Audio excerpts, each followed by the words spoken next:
박사를 마치시고 포항 진흥로봇연구소에서 취직하셨고 또 신대의 CTO로 단연간 계시다가 2013년에 뉴로메카가 창업하셔서 현재 CEO로 계십니다. 아무래도 이제 기업에서 오셨고 우리나라 협동로봇 기술을 대표하는 회사의 CEO로서 로봇 기술의 실제적 경영에 대해서 들려주실 것으로 기대합니다. 박 대표님 감상하고 계실 때 큰 박수 부탁드리겠습니다.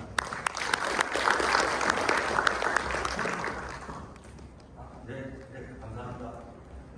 오늘 이렇게 영광스러운 자리에 제가 기조 강연이라는 큰 역할을 맡게 돼서 영광을 생각하고 제가 성실하게 잘 해보겠습니다.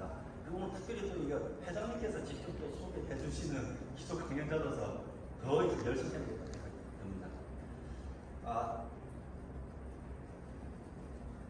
제가 오늘 설명드릴 내용은요, 뉴로메카가 지금 2013년 창업이라 10년 정도 국내에서 협동으로 계속 이제 기술을 진화시키고 있는데요. 사실은 이 협동로봇 기술에서는 핵심은 본 학회의 어떤 키워드인데 제어라고 생각하고 있습니다.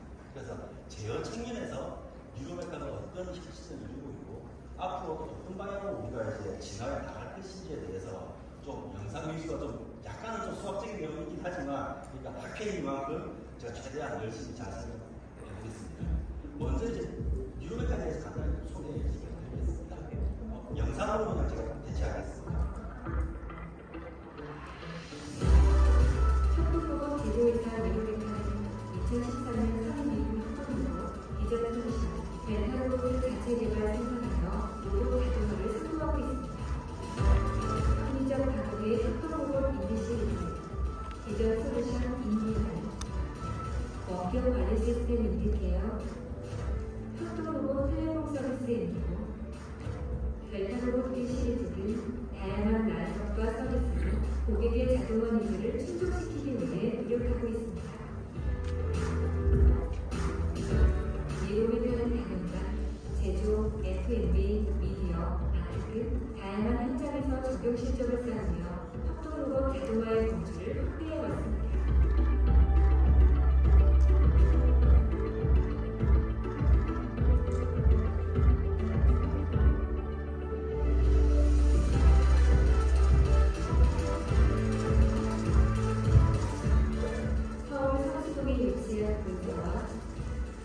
대전 생산 및 R&D 센터, 포항지사를 근거로 전국의 협동로봇 보급과 교육, 사업 관리를 실시하고 있고 중국과 베트남의 지사를 수립, 아시아 시장의 전개를 확대해 나가고 있습니다. 자체적인 협동로봇 연구 개발과 더불어 로봇 전문가 인디피디를 통해 최적의 엑사일 솔루션과 협동로봇 교육도 제공하고 있습니다.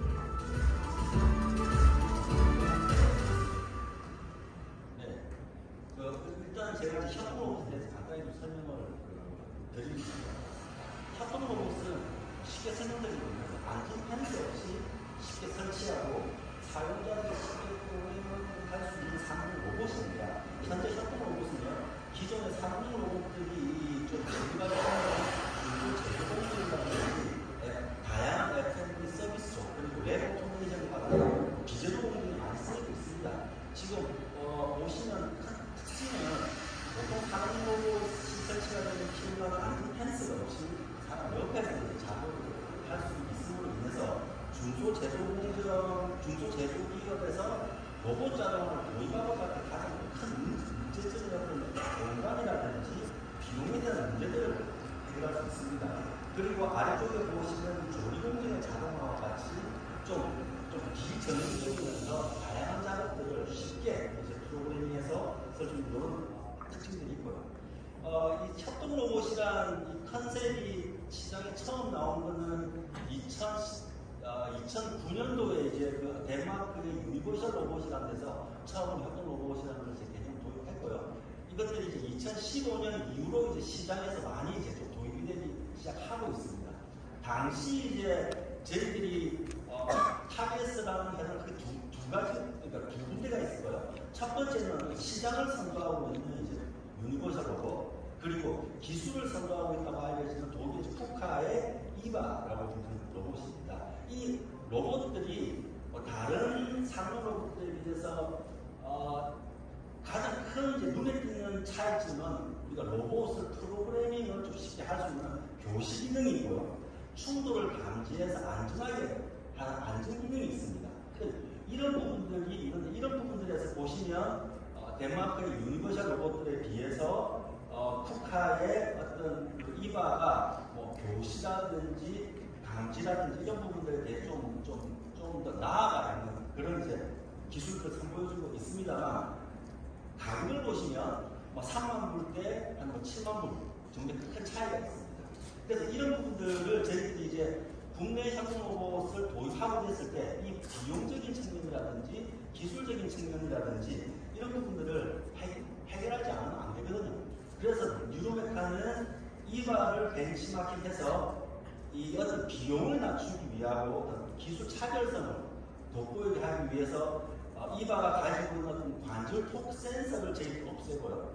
하드웨어적인 티치 펜트도 없애버리고 다양한 소프트웨어 라이센스 같은 것도 아예 우리가 없애서 비용을 낮추고요. 유지 보수나 자동화 SI라든지 이런 부분들을 좀 더 쉽게 할 수 있게 하고 좀 기술적으로 더 진보된 성능을 보여주기 위해서 이바가 채용하고 있는 컴플라이언스 제어를 넘어서는 임피던스 제어라든지 다양한 충돌을 감지하기 위해서 센서를 없애는 이런 방법이라든지 이런 방법들을 이용해서 저희는 이제 이바를 능가하는 기술을 가지고 UR보다 훨씬 더 저렴한 가격으로 처음 시작했습니다. 그래서 보시면은 특히 이제 교시나 감지나 안전 기능들에서 뉴로메카가 월등히 좀 앞선 부분들을 보여주고 있고요. 이런 부분들의 핵심이 이제 저는 무엇이라고 생각하냐면 사실은 이제 로봇 제어 알고리즘이 있습니다. 먼저 이 부분을 조금만 더 설명을 좀 드리겠습니다. 대부분 이제 많이 아시는 산업 로봇은 이제 위치 제어 기반으로 움직인다고 하고요. 위치 제어 기반이 왜 협동 로봇에 적합하지 않냐면 제가 쉽게 설명드릴 때 제가 로봇 전문가가 아닌 설명을 이렇게 생각합니다. 위치 제어를 하고 있는 로봇은요, 사람으로 치면 이 사람 팔을 로봇이라고 할게요. 여기에 온 힘을 꽉 주고 있는 상태입니다. 제가 힘을 꽉 주고 있으니까 우리들이 뭐 밀거나 어떤 짓을 하더라도 이 로봇이 움직이지 않거든요. 그리고 움직일 때는 힘을 꽉 주고 움직이다 보니까 충돌을 하더라도 충돌을 충돌에 어떤 구애받지 않고 이렇게 밀고 나가는 것들이거든요. 그래서 이런 기술을 가지고 협동 로봇을 만들기 굉장히 힘든데 왜 이렇게 상공 로봇의 위치제어를 많이 쓰느냐 하면 제어 알고리즘이 굉장히 쉽습니다. 모든 제어 문제를 이제 모터, 서버, 드라이브하면서 아까 제가 말씀드린 것처럼 힘을 꽉 주고 있다 보니까 굉장히 이런 일들은 잘하는데 협동 로봇 같은 경우는 좀 힘들거든요. 그런데 아주 이제 간단한 알고리즘이지만 전류 제어 기반을 하게 되면 이거 제가 예전에 했던 영상을 하셨는데 이 전류 제어를 하고 있는 팔은 어떤 상태냐면요. 사람이 딱 필요한 정도의 힘만 딱 이렇게 넣고 있습니다. 그러면은 우리가 이 힘에다가 넘치는 힘을 하면 팔이 밀리죠.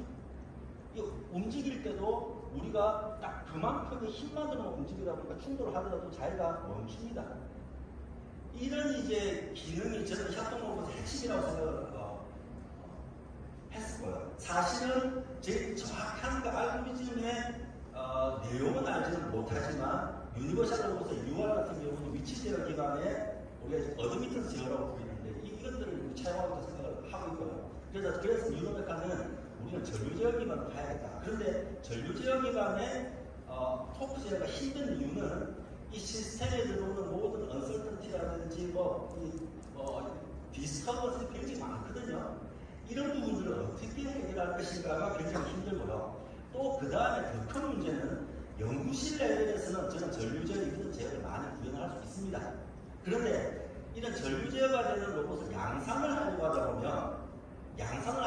보면 시스템마다 각각 차이가 나는 어떤 불확정 언설턴티라든지 이런 부분들을 일일이 어떻게 핸들링해서 양산을 할 수 없거든요. 이 부분을 해결하는 게 굉장히 핵심이고요. 그래서 뉴로메카는 사실은 이제 그런 부분들 많이 해결했고요. 그런데 이 위치 제어 기반에서 협동 로봇을 구현하려고 할 때 초창기에는 어드미턴스 제어라고 부르는 방법을 많이 썼습니다. 즉 우리들이 힘을 막 주고 있지만요, 사람이 힘을 주면 그 힘을 센서로 측정을 해서 힘이 주어지는 방향으로 위치 명령을 이제 업데이트하는 아주 단순한 어드미턴스 제어 같은 것들을 많이 활용을 하면 이제 이런 식으로 움직이거든요.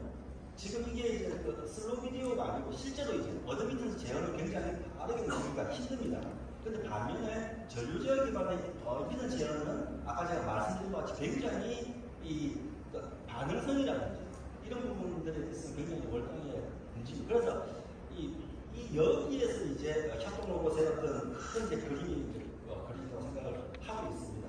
그래서 유로메카에서 이런 것들을 구현하기 위해서 어떤 기술을 쓰고 있는지 좀 설명을 좀 드리겠습니다. 먼저 이제 유로메카에서 인기라고 부르는데요. 모든 협동 로봇은 하는 로봇이다 보니까 이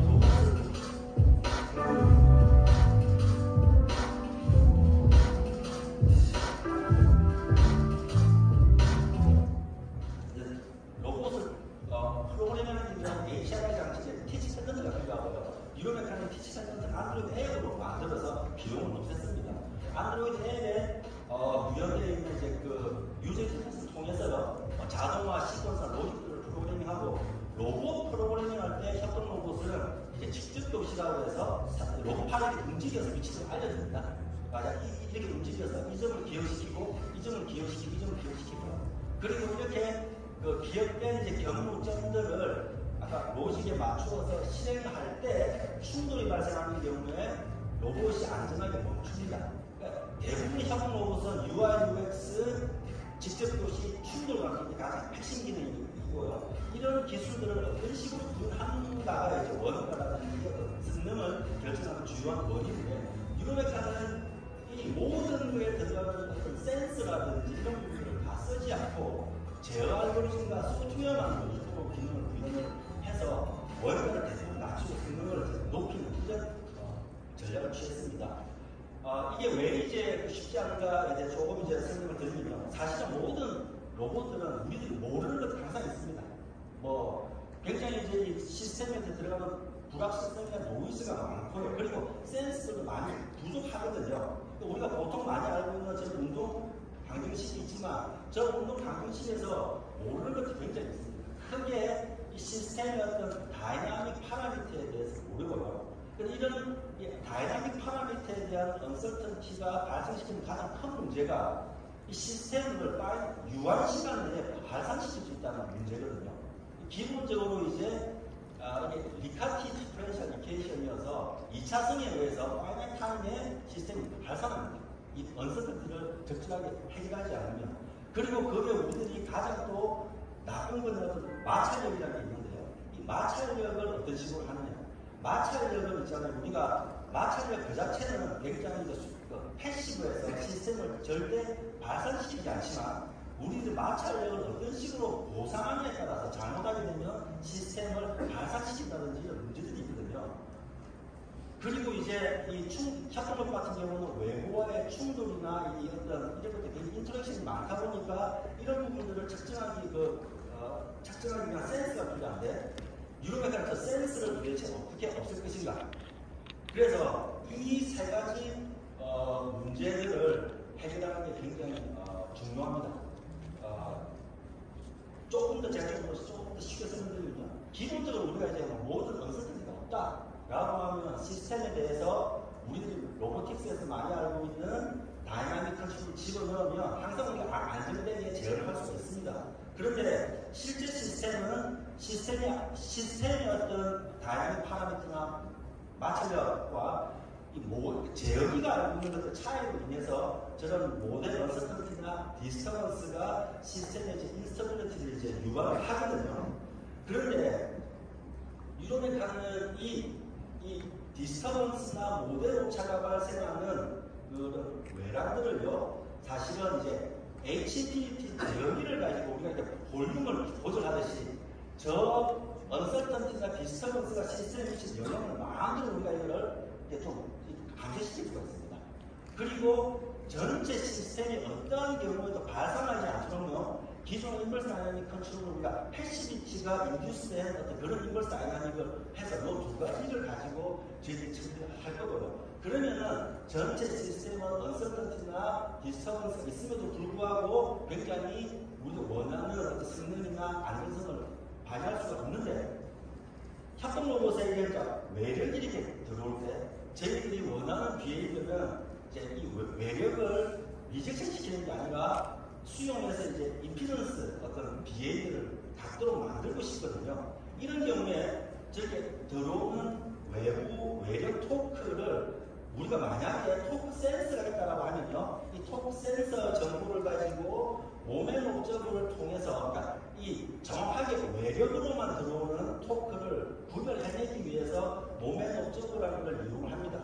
이것들을 가지고 외력을 추적한 다음에 얘를 우리들이 제거해버리고자 하는 그 외란에서 빼서 얘들이 이제 감소되지 않도록 이렇게 만들어서 이게 전체적인 시스템인데요. 뉴로메카는 여기서 관절 토크 센서를 없앱니다. 관절 토크 센서가 없는 대신에 뉴로메카는 HPT 기반의 이중룹 모멘 옵저버라는 컨셉을 도입을 해서 센서가 없이 외력을 추종해서 임피던스 비해비어를 구현해내는 이런 이제 기술을 가지고 있습니다. 실제로 이제 뉴로메카의 그 내부적으로 구현되어 있는 제어 시스템 아키텍처는 본문과 굉장히 복잡하고요. 많은 분들이 이렇게 사실은 HPT 제어기나 리그룹 임피던스 이런 것들이 실제 상용품에 쓰고 있는지를 잘 모르시거든요. 실제로 지금 이 협동 로봇 비단 아마 뉴로메카뿐만 아니라 국내 웨인보 로보틱스나 두산 이런 데서도 아마 굉장히 어드밴스된 제어 알고리즘을 쓰고 있을 거라 생각을 하고 있고요. 뉴로메카는 이런 이제 다양한 것들을 이제 가지고 저희들이 하고 있습니다. 조금 이제 보시면 좀 이제 이 HPT 제어기에 대해 좀 설명을 드리면 이것이 굉장히 이제 여러분들이 어렵게 생각하실 수 있으시지만 있어요. 사실은 HPT 제어기를 구현하기 위해서 아까 뉴로메카는 것 패시비티 기반의 인버스 아니면 제어기를 쓰고요. 그거에서 유도되는 확장된 외랑을 감쇄시키기 위해서 나는 HPT 옵티멀 컨트롤을 설계를 하는 방식으로 해서 HPT 문제를 풀어냅니다. 그래서 기본적으로는 굉장히 다차원의 비선형 커플된 편입은 방정식 그 시스템을 우리가 해석적으로 풀어서 디퍼런셜 리카티케이션을 만들어내고요. 이것들을 애널리틱하게 클로즈 폼으로 제가 솔루션을 풀어내어서 궁극적으로 나오는 비선형 HPT 옵티멀 컨트롤은 아래쪽에 보이신 것 같이 굉장히 심플하게 나옵니다. 그래서 저희는 이것들을 도입을 합니다. 그래서 결국에는 이 비선형 HPT 최적 제어기와 수동성이 보장되는 마찰력 보상기 그리고 모멘텀 관측기를 통해서 전체 이제 어떤 협동로봇 성능을 내려고 하고 있고요. 또 한 가지 이제 약간 좀 이제 저희들이 이루는 핵심 기술은 센서 없이 우리가 이제 외력 부분만을 정확하게 추출해내는 것입니다. 왜냐하면은 시스템에는 모델 언서턴티도 제어기 입장에서 봤을 때는 외력도 외랑이고 굉장히 외랑이 많은 데서 우리가 어떻게 이 정말로 들어오는 이 관절 토크만 최대한 근사하게 추출해낼 것이냐 힘들거든요. 이 부분을 위해서 뉴로메카는 이제 기본적으로 이중룹 관측기라고 부르는데요. 기본적으로 HPT 제어기가 모델 언서턴티를 제어시키고 나머지 남은 부분들에서 마찰력을 보상을 하고 외력을 몸에 옵적으로 해서 추정을 하고요. 그렇게 그 중간 과정에서 추정이 된 외랑을 다시 피드백을 시켜서 시스템 안정성을 높이고 외력만 정확히 추출해서 이런 기법들을 활용하고 있습니다. 그래서 실제로 이제 그 센서 없이 우리가 이제 외력을 추정하는 건 이런 어떤 알제브라이크한 방법으로는 굉장히 힘들고요. 이런 부분들을 없애기 위해서 옵저버를 이용을 하는데요. 이 옵저버 자체는 이미 이제 오래전부터 이런 만들어져 있습니다. 이 부분을 모델 언서턴티가 있을 때 굉장히 이제 그리고 마찰력이 있을 때 이걸 정확하기 힘든데요. 이 부분을 뉴로메카는 이제 풀어낸 알고리즘을 개발했고요. 특히 이 모멘 옵저버에 보시면은 토리올 매트릭스의 엑스플리시트한 형태가 필요하거든요. 이 부분들은 연산이라든지 양들이 많은데 이런 부분들에 대해서도 알고리즘을 개발을 했습니다. 그래서 뉴로메카는 HBM 최적 제어기관 모델을 어떻게든 좀 없애주고 아까 마찰력을 보상을 해내서 외력을 좀 최대한 잘 추적해내는 이런 것들을 활용을 해서 우리들이 이제 이 외력을 센서 없이 정확하게 좀 추정해내는 그런 기술을 가지고 있고, 또 하나 이제 굉장히 중요한 기술은 마찰력을 보상하는 문제입니다. 마찰력이 휴먼로봇 인터랙션이라든지 협동로봇에 굉장히 안 좋은 영향을 많이 미칩니다. 제어성도 마찬가지지만. 그래서 뉴로메카는 이 마찰력 보상을 직접 교시와 제어를 할 때 두 가지 다른 방식으로 적용을 하고 있고요. 기본적으로 우리는 마찰력을 어떤 식으로 보상하더라도 시스템의 패시비티를 이렇게 흐트러뜨리지 않는 방향으로 우리가 이제 그렇게 합니다. 그래서 그런 패시비티가 보장이 되는 마찰력 모델을 루거 모델의 기반에 조금 더 개선해서 만들었고요. 특히 또 실제로 마찰력 보상을 해보시면 이 하모닉 주화에 들어간 온도라든지 하중에 따라서 마찰 굉장히 달라집니다. 이런 부분들을 다 일일이 좀 이렇게 나누어서 아이디를 통해서 마찰력을 보상하는 기법을 개발을 했습니다. 실제 보시면 당연히 제어 성능은 좋아질 테고요. 지금 12kg짜리 하중에 인디 12를 보시면 마찰 보상을 하기 전에는 직접 교시를 하기가 그렇게 좀 만만하지가 않습니다. 그래서 마찰력 보상을 통해서 센서 없더라도 굉장히 유능히 하실 수 있고요. 또 그 다음에 이 충돌 감지가 문제가 아까 제가 말씀드린 바와 같이 외력을 추정할 때 마찰력과 외력을 구분을 하지 못하거든요. 그래서 이 부분을 하기 위해서 마찰력이 보상이 안 되면 사실 이제 보시면 실제 충돌이 아닌데 충돌이라고 감지해서 로봇이 잠깐 멈춥니다. 근데 실제로 이제 이 마찰력을 보상을 하게 되면 이제 마찰력에 의한 영향들은 제거되어서 실제 충돌만 예민하게 하는 이런 부분이 있어서 실제 이 마찰력 보상이라는 게 굉장히 중요합니다.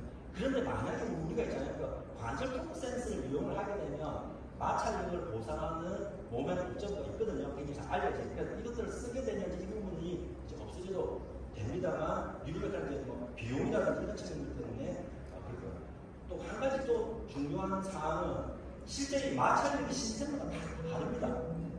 양산 과정에서 이 시스템마다 다 다른 마찰력을 어떤 식으로 아이디어할 것인가 중요한데요. 유료백화는 이제 이 협동 로봇 그 제조 과정에서 약 48시간 에이징 과정이 있거든요.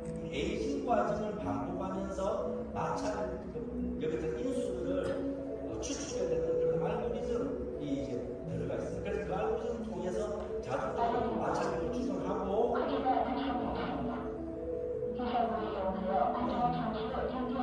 마찰력을 추정하고 시스템에 적용하는 이런 이제 그 기술들을 적용하고 있습니다.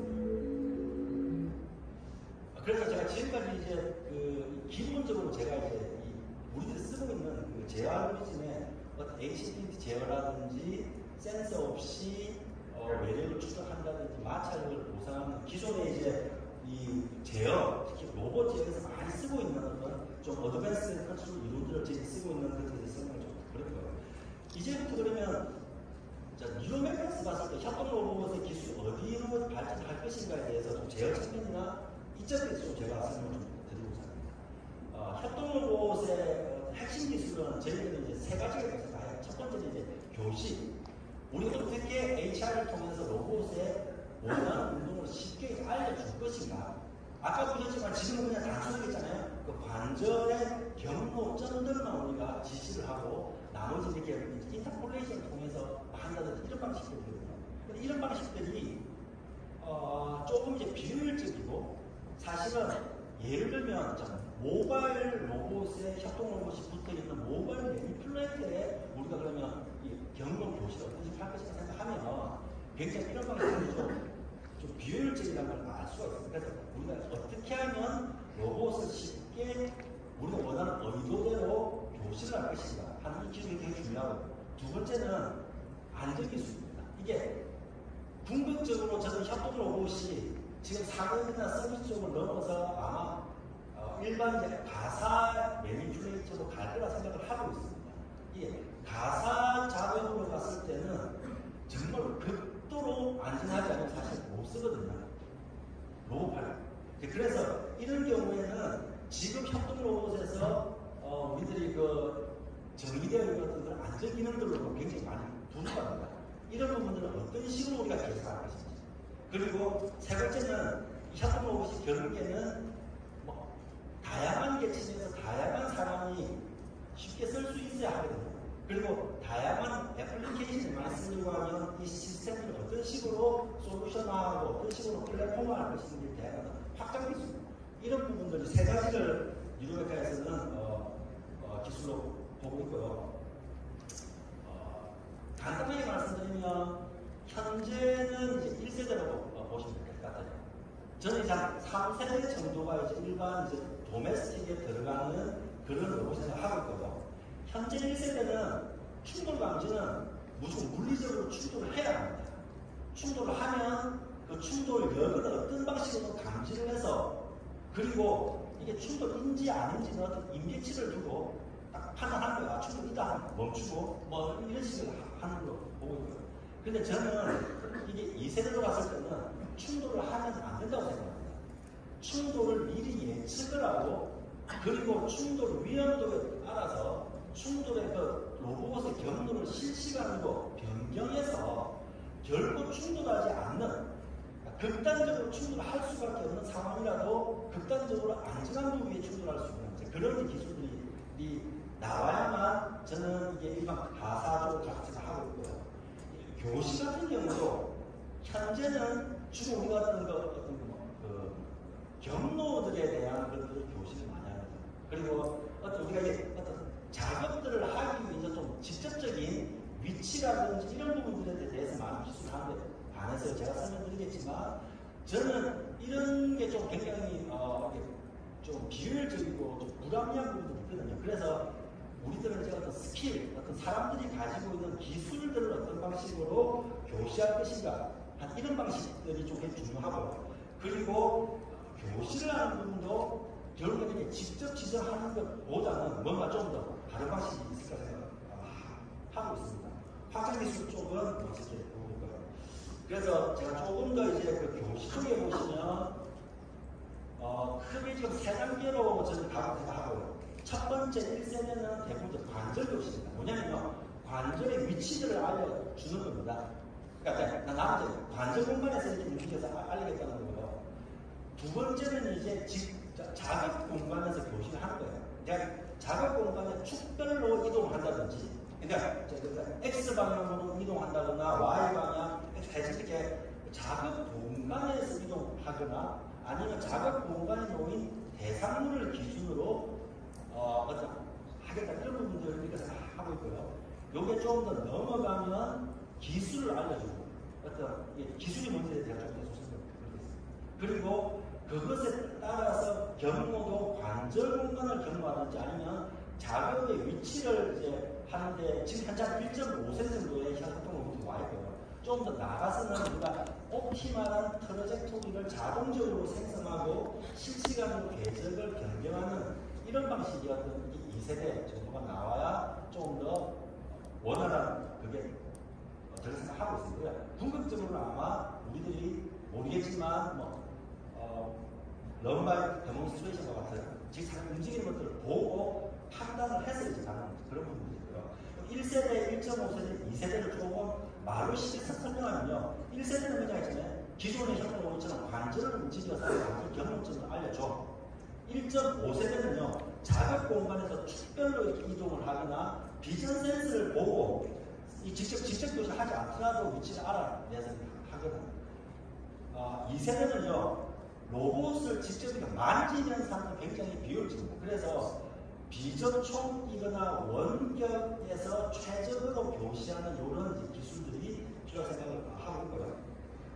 보시면 기존의 관절 교시나 조건 교시를 떠나서 뉴로메카는 지금 보시죠. 임피던스 교시라고 해서 임피던스 제어 기반으로 관절 공간에서 축별이나 축별로 이동을 하거나 축별로 회전하는 저런 기술을 가지고 있고요. 상단 우측에 있는 것들은 이 비전 센스를 이용해서 이 경로점을 비전으로 인식을 해서 그렇게 이동을 하는 영상 교시. 저 하단에 있는 저것도 우리가 이제 기술 교시라고 부르는데요. 이거는 경로로 경로 위치로 정의되는 게 아니고요. 속도, 가속도, 힘, 어떤 이런 기술들을 로봇에 어떤 식으로 이제 그 교시를 할 것인지입니다. 지금 이제 그리고 이쪽은 이제 굉장히 이동 매니플레이터와 같은 경우에는 사람 직접 교시하기 힘드니까요. 시뮬레이터 공간에서 옵티멀 디지털 플레이팅 하는 부분들이 이제 필요해서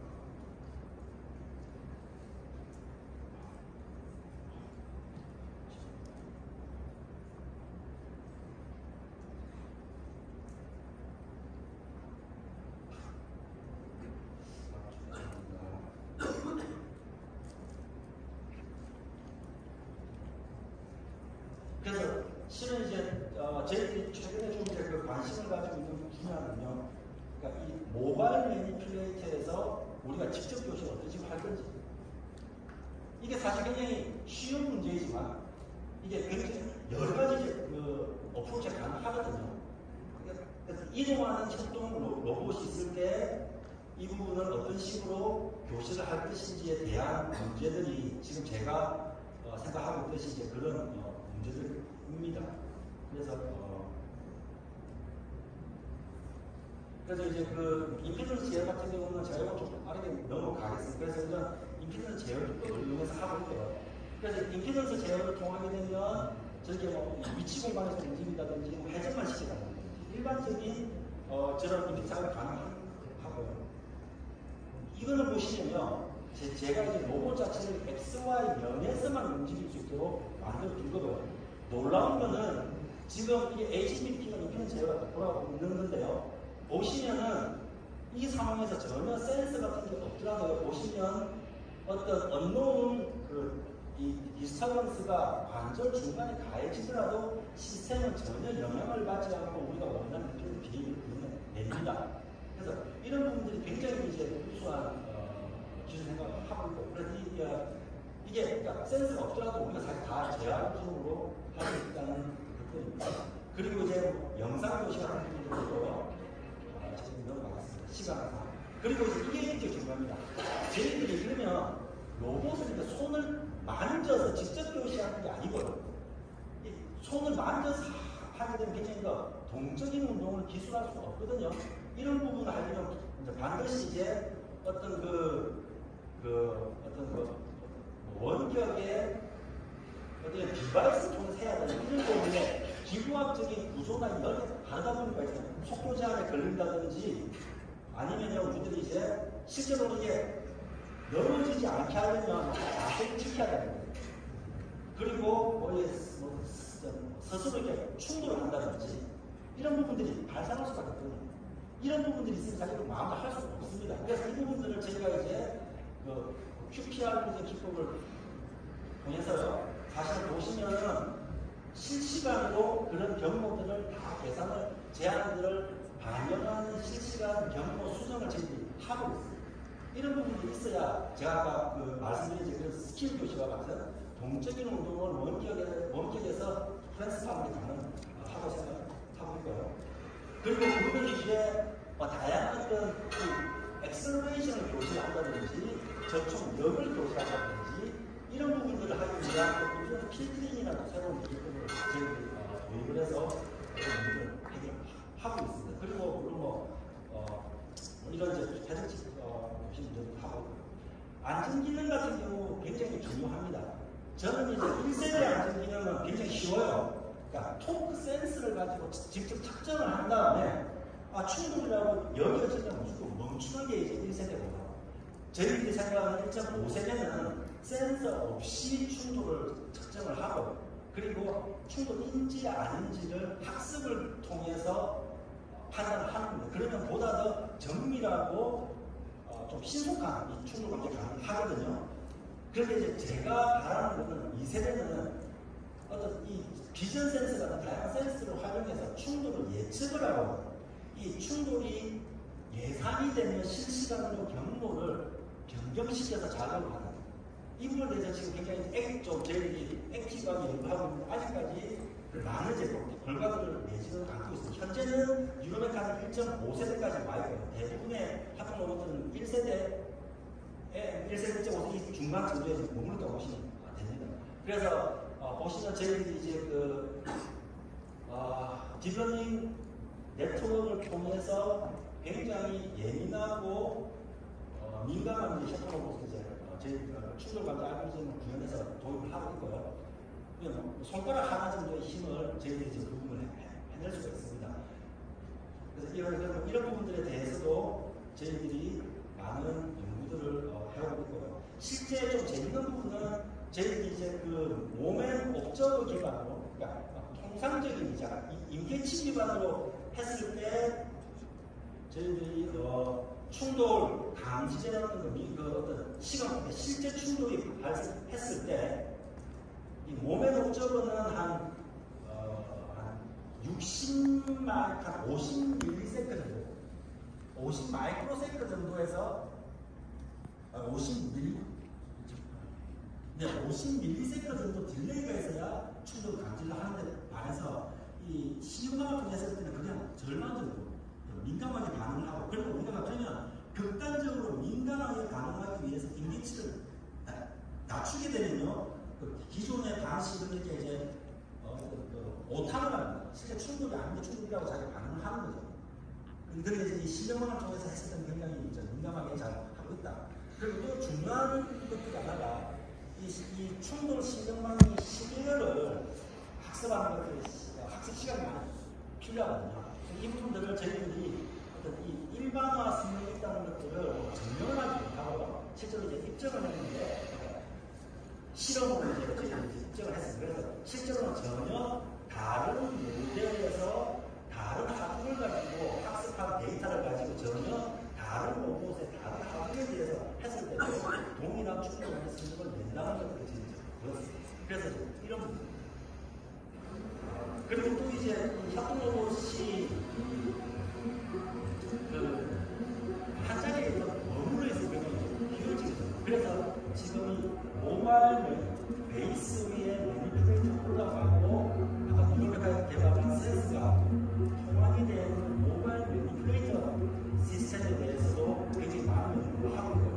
이런 경우에 교시나 안전이나 이런 부분은 사실 굉장히 이제 많이 오픈되어 있는 거죠.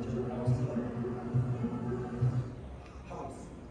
또 하나는 이건 약간 좀 사업적인 문제이긴 하지만 이 로봇에 문제가 발생했을 때 굉장히 심각하거든요. 이게 어떤 유지보수 문제를 해결하기 위해서 유로메카는 그 상용 IoT 기반의 클라우드로 동작되는 원격 유지보수 관리 시스템들이 있습니다. 그래서 이게 기본적으로 이제 어떤 저희들로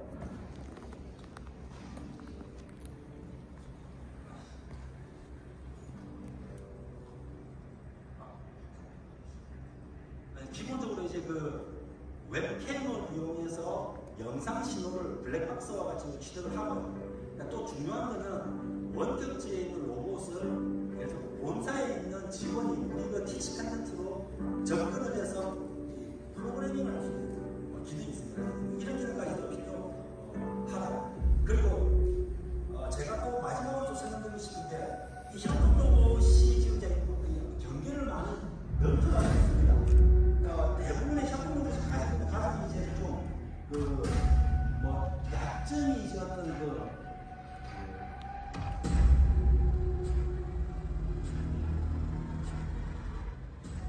약점이 어떤 스피드거든요. 근데 유로메카 그래서 그러면 우리가 기존의 산업용 로봇을 협동 로봇의 제어기와 제어 알고리즘을 붙여서 협동 로봇을 하자.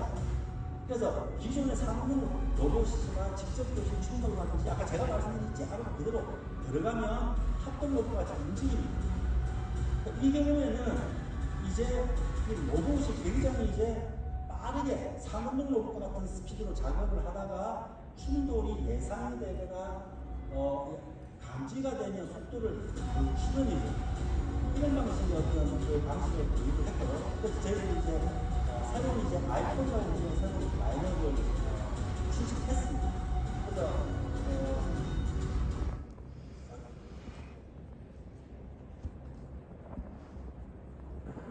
그래서 실제로 이제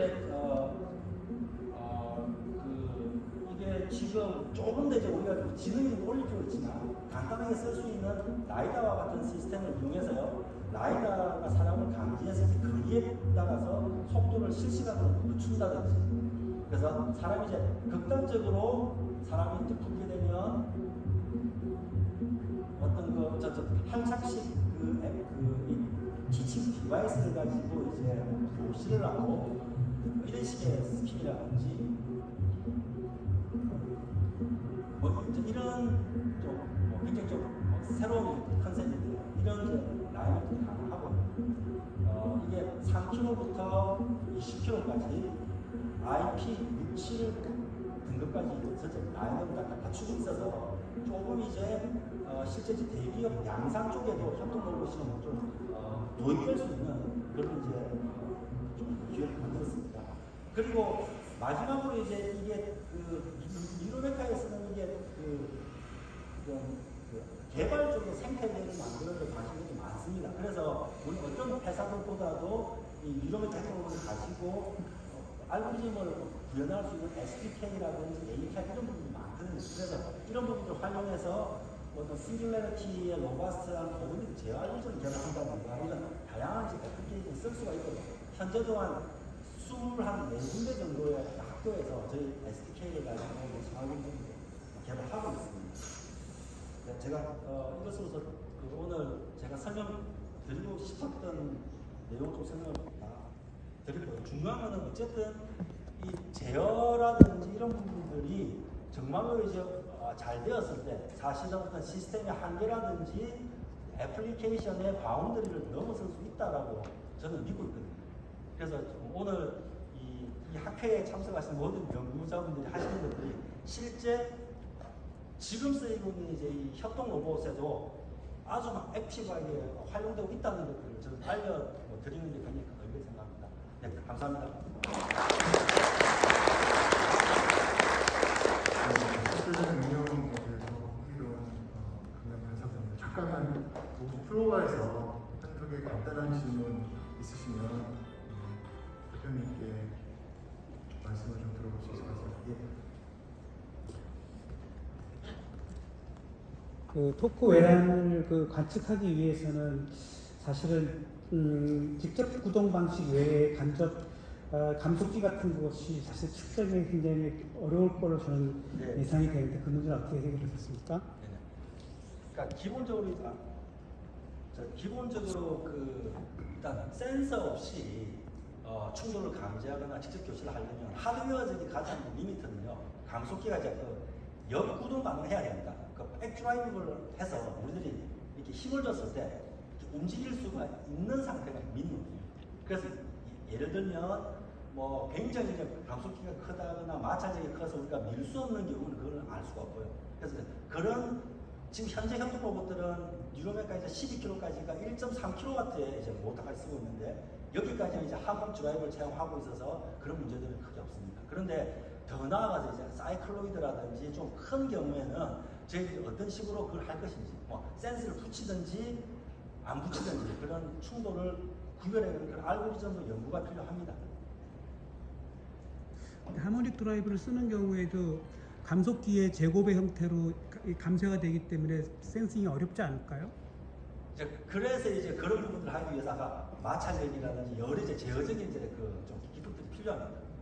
그래서 어쨌든 그런 부분들 실제로 아마 연구하시는 분들도 많이 이제 하실 텐데 조금 더 그런 부분에 포커스를 맞추셔서 더 좋은 알고리즘 만들어 내시면 산업계에서 바로 이것을 쓸 수 있거든요. 질문 하나 정도는 더 받을 수 있을 것 같습니다. 질문 있으시면 손을 들어서 표해 주시면 마이크를 드리도록 하겠습니다. 예. 네, 그냥 말씀. 네, 그렇게 잘 들었습니다, 대표님. 영양대표 이찬인데요. 저도 뭐 비슷한 연구를 실험실 레벨에서 되게 많이 했고, 그 현장으로 가져오시는데 되게 고생을 많이 하신 것 같고, 저도 뭐 비슷한 경험도 있고 해서 마찰을 어쨌든 잘 모델해야지 모멘텀 관측을 하든 보상을 하든 할 텐데, 이게 또 그러니까 에이징을 하시기는 하시지만 구동 시간이라든지 그날 또 온도라든지 습도, 그다음에 부하량에 따라서 되게 어려울 것 같은데, 그 대역이랑 그 사이에서 딜을 하기 위해서 어느 점을 선택하셨을지 되게 어려웠을 것 같은데, 그거를 극복하시는 방법을 좀 여쭙고 싶습니다. 그러니까 그 실제로 이제 그 굉장히 정확하세요. 이게 그 에이징이라는 게 굉장히 중요하고요. 에이징을 거치면서 마찰력이 보상되는 게 어느 정도 이제 좀 스테이블해집니다. 실제로 뉴로메카에서는 우리가 이제 액추에이터를 만들거든요. 스마트 액추에이터를 만들어서 액추에이터를 48시간 동안 에이징을 합니다. 에이징을 시키다 보면요, 그런 우리가 에이징이 완료되었구나 하는 그 시점을 알 수가 있습니다. 이거는 제가 여기서 설명을 드릴 수는 없지만, 예를 들면 어떤 그 전류의 패턴이라든지 특히 온도 같은 부분들, 왜냐면 열이 굉장히 많이 발생하거든요. 이런 부분들에서 우리가 에이징이 끝났구나를 판단하게 됩니다. 그리고 나서 또 로봇에 조립을 한 다음에 우리가 48시간 에이징합니다. 그러니까 이게 정말로 48시간이 필요한가, 이거에 대해서 조금 더 많은 연구를 해야 되고요. 그렇지만 현장에 적용을 해서 활용을 하면 할수록 이게 에이징을 계속 이제 시키다 보니까 마찰력이 점점 더 좀 이렇게 감소합니다. 그래서 이런 경우에 그것들을 알아내기 위해서는 약간 좀 적응적인 방법이라든지 이런 부분들이 필요하고요. 현재 솔직하게 말씀드리면 그 단계까지 아직까지 뭐 적용은 안 되어 있습니다.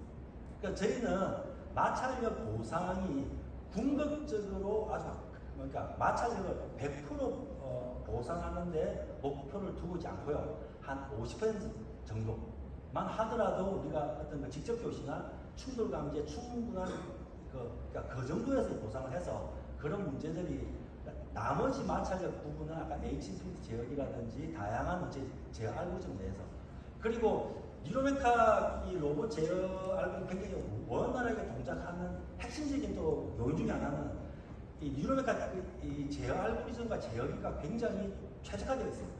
지금 현재 보통 쿠카 같은 경우에도 한 1kHz 정도에서 전류 제한이 많아서 저희는 임피던스 제어를 4kHz 또는 8kHz에서 합니다. 그러니까 굉장히 이제 빠르게 하다 보니까 조금 더 이제 실제로 연구소나 여러분들 하시는 분들보다는 저희가 조금 더 원활하게 이제 얘가 조금 이제 동작을 하는 부분도 있습니다. 예, 그럼 이것으로 첫 번째 기록화면을 마치도록 하겠습니다. 좋은 발표해 주신 박정훈 대표님께 큰 박수 부탁드립니다. 지도자와 교련식을 이것을 마치고요. 이제 오후 2시 10분부터 이제 일반 세션이 시작합니다. 이 자리에서는 우수 신진 연구자